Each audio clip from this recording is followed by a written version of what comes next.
जी को जय श्री राम।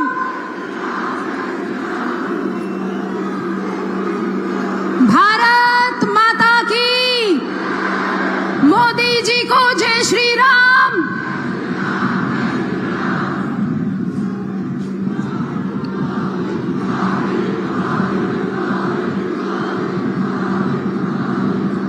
भारत माता की,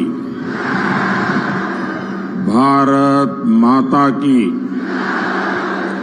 भारत माता की। मां अंबिका, माता मनसा देवी की भूमि, अंबाला की धरती से पूरे हरियाणा को राम राम।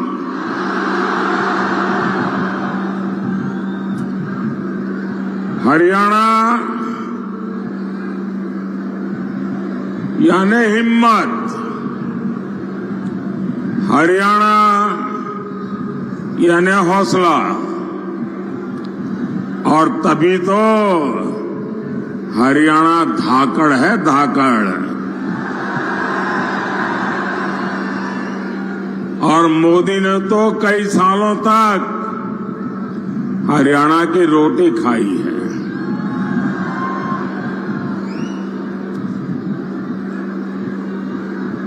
और हरियाणा की तरह ही मोदी ने 10 साल तक सरकार भी धाकड़ चलाई है।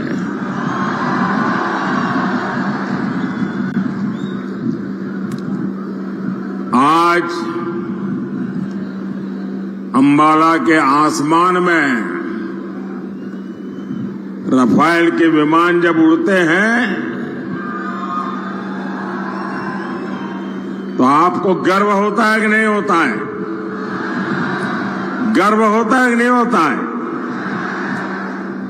साथियों, आज मैं आपसे अगले 5 साल के लिए आशीर्वाद मांगने के लिए आया हूं।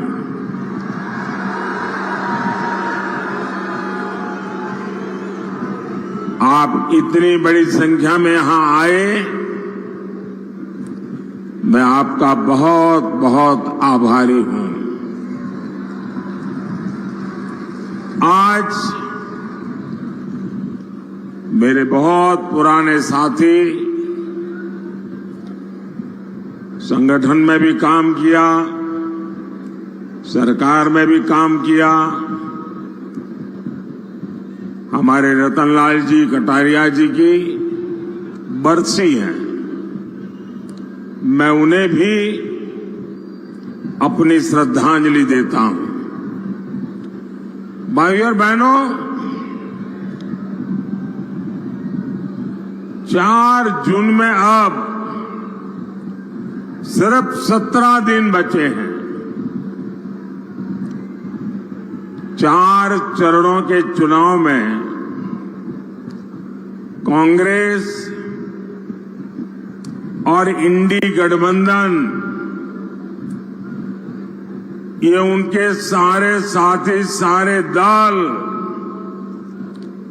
4 चरण में चारों खाने चित्त हो चुके हैं।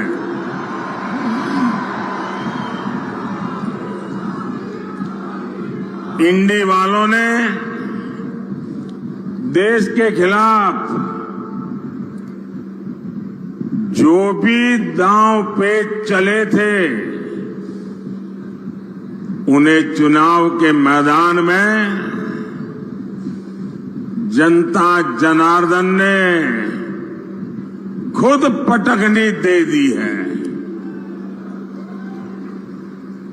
और हरियाणा तो वो राज्य है जिसकी रगों में देशभक्ति है। देश विरोधी ताकतों को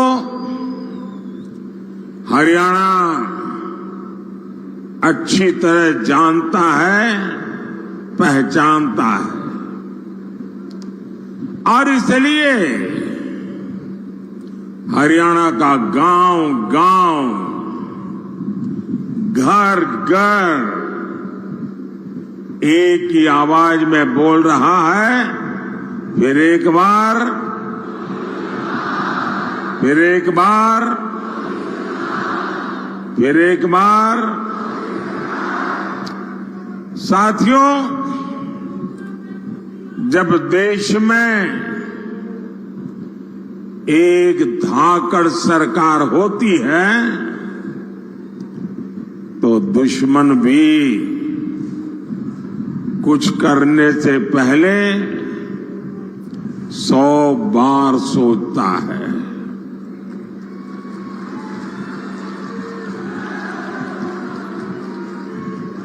आज आप देखिए, जो पाकिस्तान 70 सालों से भारत को परेशान कर रहा था, जिसके हाथ में बम का गोला रहता था, आज उसके हाथ में भीख का कटोरा है।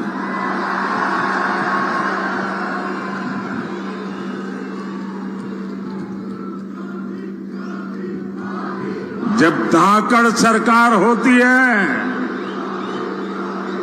तो ऐसे ही दुश्मन कांपता है। साथियों, क्या कोई कमजोर सरकार जम्मू कश्मीर में हालात बदल सकती थी? जम्मू कश्मीर में हालत बदल सकती थी? वो जमाना याद करिए जब कांग्रेस की सरकार थी। हरियाणा की वीर माताएं दिन रात चिंता में रहती थी, कब किसी आतंकी का गोला फट जाए, कब किसी पत्थर से हमारे फौजियों का सिर फट जाए। और आज 10 साल हो गए, सब कुछ बंद हो गया कि नहीं हो गया? बंद हुआ कि नहीं हुआ? मोदी की धाकड़ सरकार ने 370 की दीवार गिराई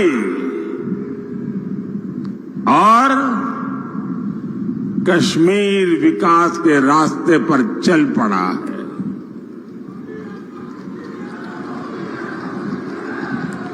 भाई और बहनों, कांग्रेस का इतिहास हमारी सेनाओं को, फौजियों को धोखा देने का रहा है। देश का पहला घोटाला कांग्रेस ने भारत की सेना में ही किया था। इस ट्रैक रिकॉर्ड को कांग्रेस जब तक सत्ता में रही हमेशा नए नए घोटाले करके उसे उसने बनाए रखा।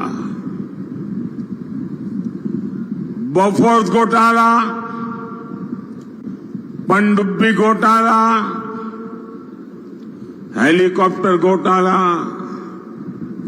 कांग्रेसी भारत की सेनाओं को कमजोर बनाकर रखते थे। जानते हैं क्यों?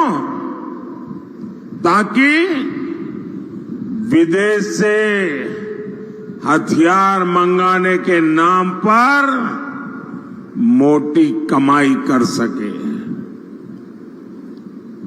हमारे सैनिकों की छोटी छोटी जरूरतों को तो ये कांग्रेसी पूछते तक नहीं थे।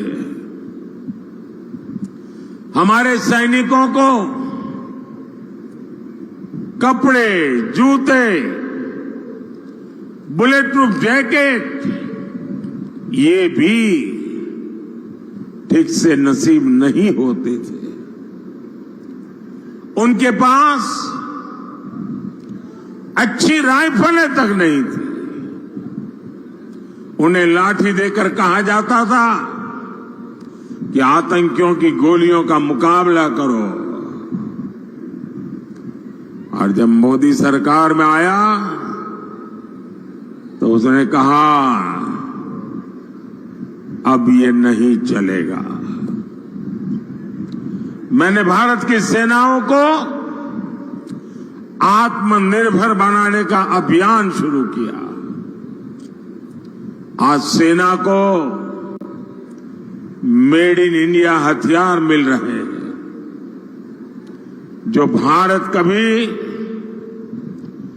दूसरे देशों से हथियार मंगाता था, वो अब दूसरे देशों को हथियार बेच रहा है।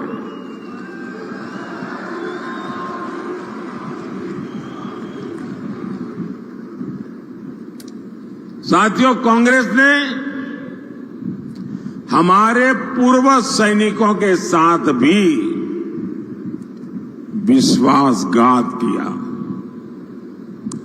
4 दशक तक कांग्रेस पूर्व सैनिकों को 1 रैंक 1 पेंशन के लिए तरसाती रही। और जब 2013 में उनको लगा कि मोदी एक बहुत बड़ी चुनौती बन गया है, तो उन्होंने जाते जाते 1 रैंक 1 पेंशन के लिए 500 करोड़ रुपए का बजट में प्रावधान किया। और वो 500 करोड़ का कागज लेकर के इस शहजादे हरियाणा में पूर्व सैनिकों के सम्मेलन करते थे, पंजाब में जाते थे, हिमाचल में जाते थे और भ्रम फैलाने का काम करते थे कि देखिए हमने वो आरोपी कर दिया, 1 रैंक 1 पेंशन कर दिया। इनकी झूठ बोलने की इतनी हिम्मत है, इनकी झूठ बोलने की इतनी आदत है, बड़े बड़े पत्रकार भी भ्रम में रहते हैं। ऐसा शानदार झूठ बोलते हैं लोग। भाइयों बहनों, जब आपने मुझे सेवा का अवसर दिया, मोदी ने डंके की चोट पर 1 रैंक 1 पेंशन का वायदा पूरा किया।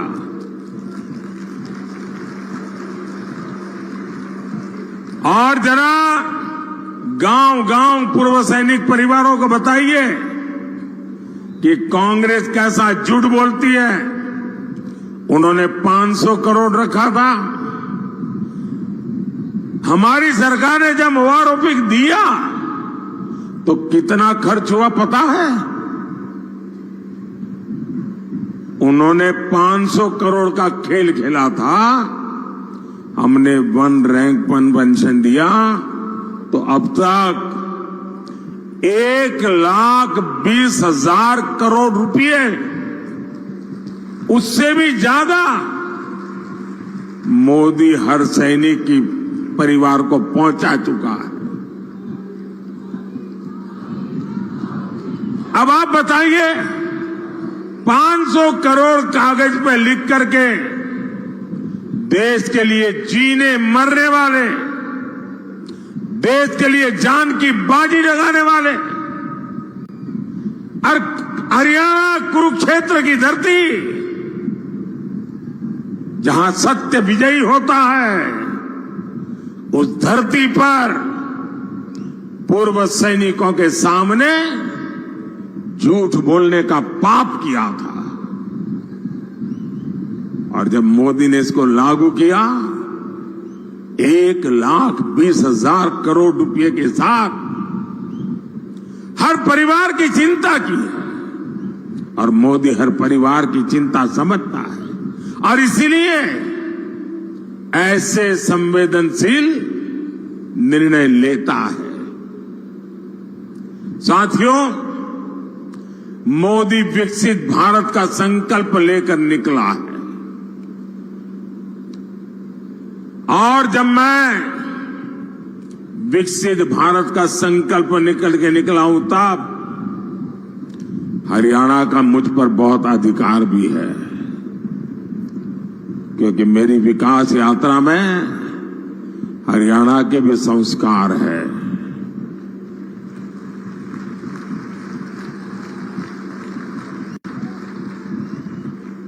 मैं आज आपको गारंटी देता हूं,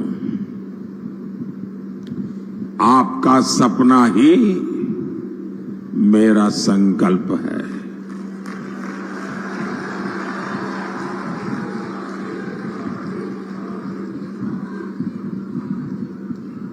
पल पल आपके नाम,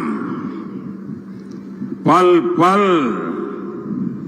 देश के नाम, 24/7 फॉर 2047।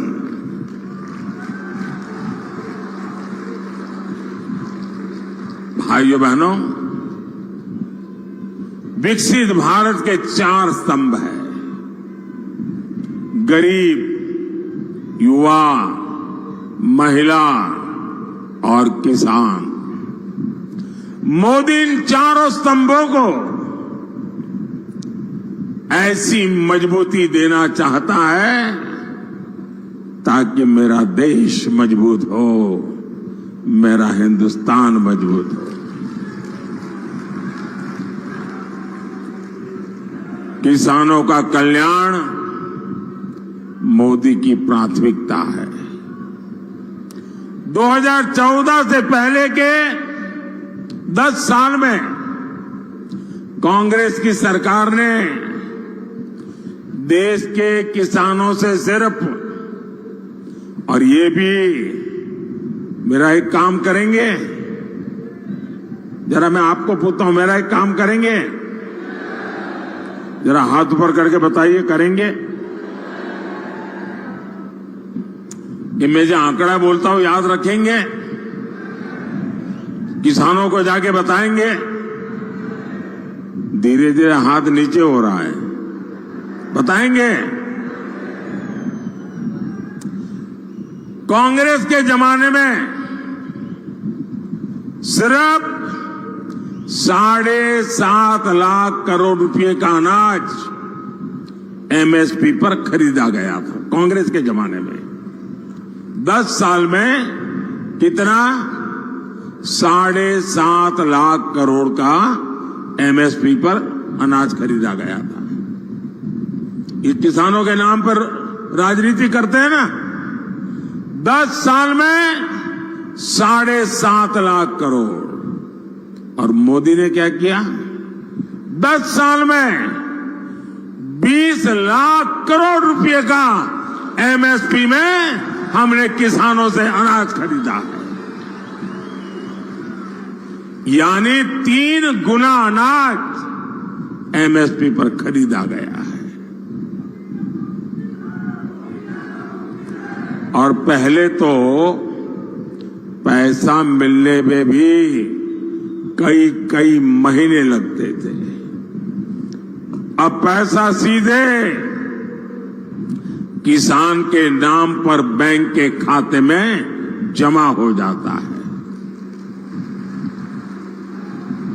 साथियों, कांग्रेस ने गन्ना किसानों को सिर्फ और सिर्फ धोखा दिया है। आज गन्ने का एफआरपी करीब 350 रुपये क्विंटल है, जबकि कांग्रेस की सरकार करीब 210 रुपये प्रति क्विंटल देती थी।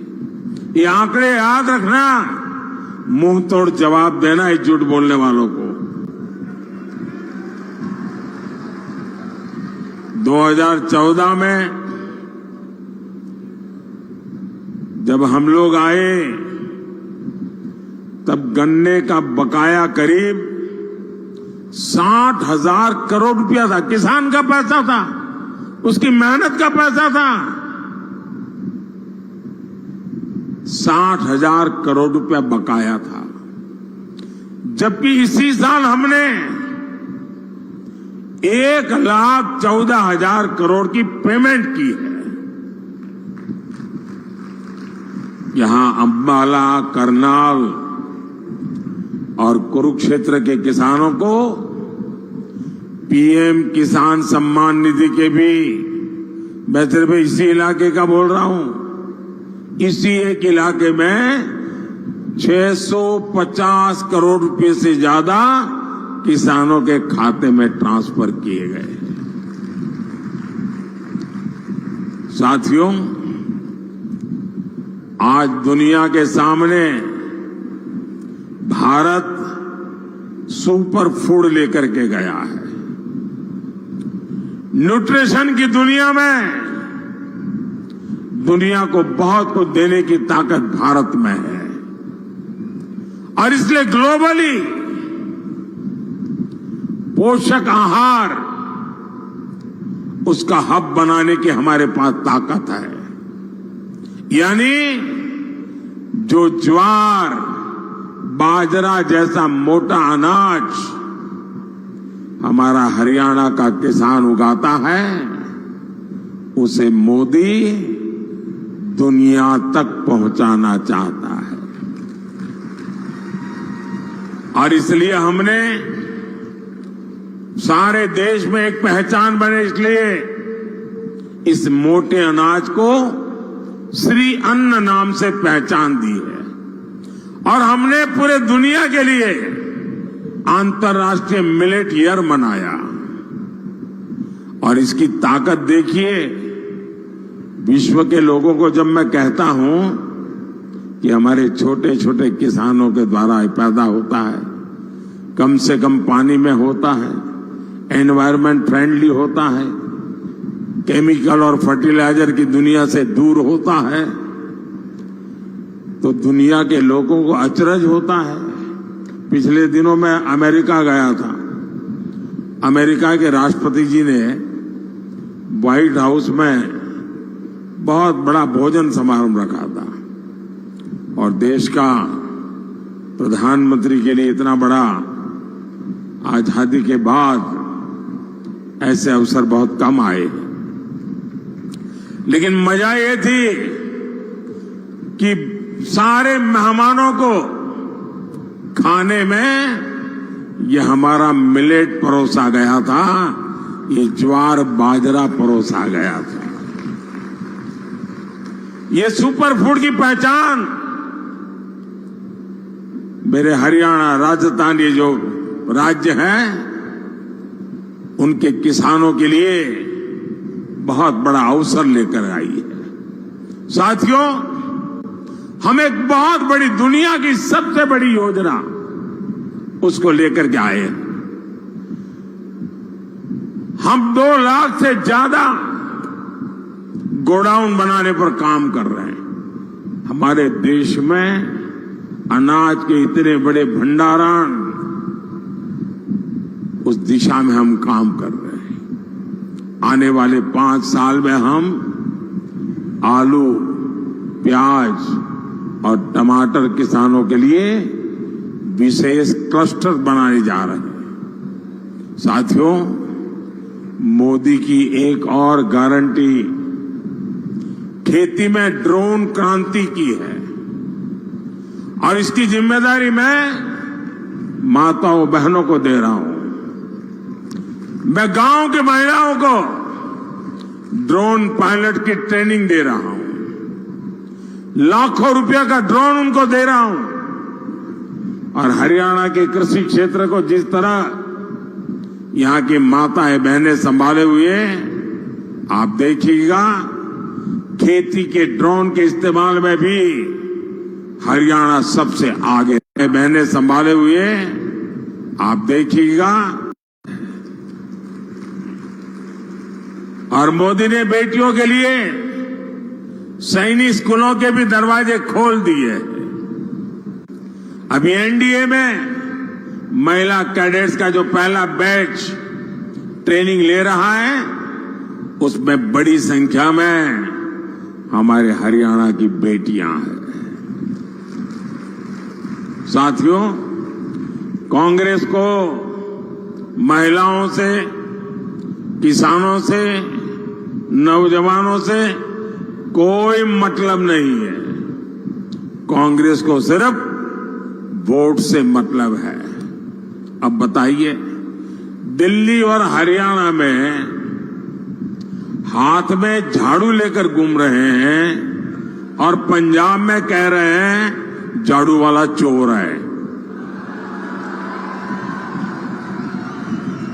अब इन्होंने हरियाणा वालों को समझ क्या रखा है?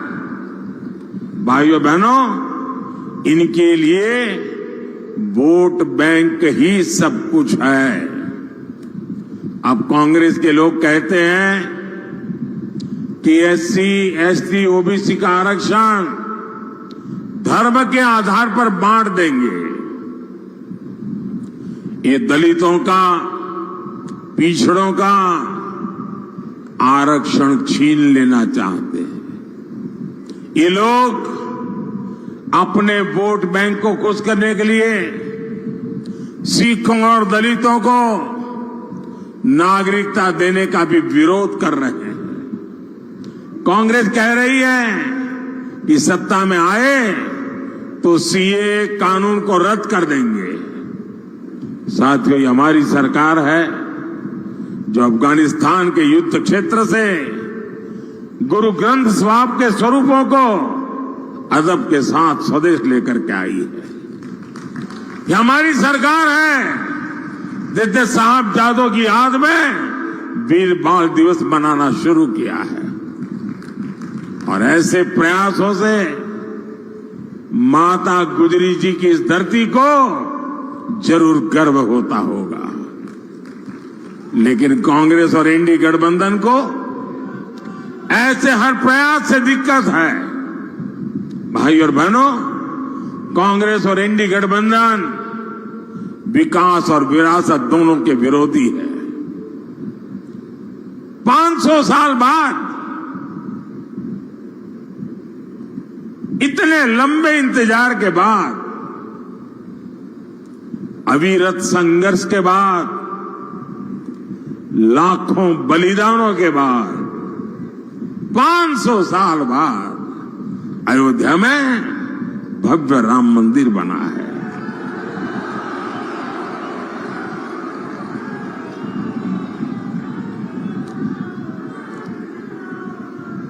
पूरा देश राममय हो चुका। पूरा देश राम मंदिर से इतना खुश है, इतना खुश है, जिसे लोग समझ नहीं पाते हैं। लेकिन कांग्रेस और एनडीए गठबंधन के नेता आए दिन मंदिर के लिए अपमानजनक बातें करते हैं।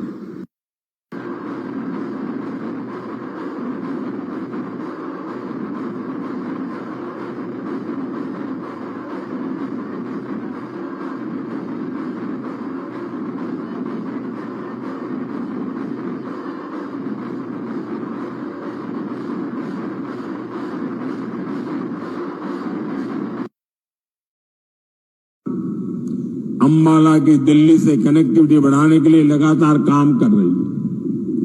हम यहां के एयरफोर्स बेस को उड़ान योजना से भी जोड़ रहे हैं। बहुत जल्द ही आप अंबाला से दूसरे शहरों के लिए हवाई जहाज पकड़ सकेंगे। पहले मनोहर लाल जी के दरमियान और हम नायब सिंह जी के नेतृत्व में अंबाला उत्तर भारत का एक बड़ा इंडस्ट्रियल हब बन रहा है। इन सब का फायदा यहां के युवाओं को होगा, उनके लिए रोजगार के नए मौके बनेंगे। ये चुनाव भारत को आत्मनिर्भर बनाने के लिए है। ये चुनाव भारत को विकसित बनाने के लिए है।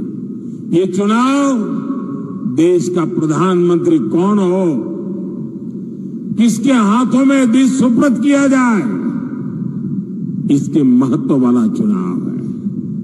साथियों, 25 मई को आपके यहां चुनाव है और 25 मई को अंबाला से बहन बंटो कटारिया जी हमारे उम्मीदवार हैं, करनाल से श्री मनोहर लाल जी हैं और कुरुक्षेत्र से भाई नवीन जिंदल जी। मैं आपसे आशीर्वाद मांगता हूं, भारी वोटों से इनको विजयी बनाइए और इन तीनों को मिला आपका वोट सीधा सीधा मोदी के खाते में जाएगा। और इसलिए ज्यादा से ज्यादा मतदान हो। सुबह 10 बजे से पहले मतदान कैसे बढ़े? पहले मतदान फिर जलपान, ये संकल्प को कैसे घर घर पहुंचाए। ज्यादा से ज्यादा पोलिंग बूथ जीत करके आए और हर परिवार को अपना वोट का अधिकार उपयोग करने के लिए प्रेरित करें। मेरे साथ बोलिए भारत माता की, भारत माता की। बहुत बहुत धन्यवाद।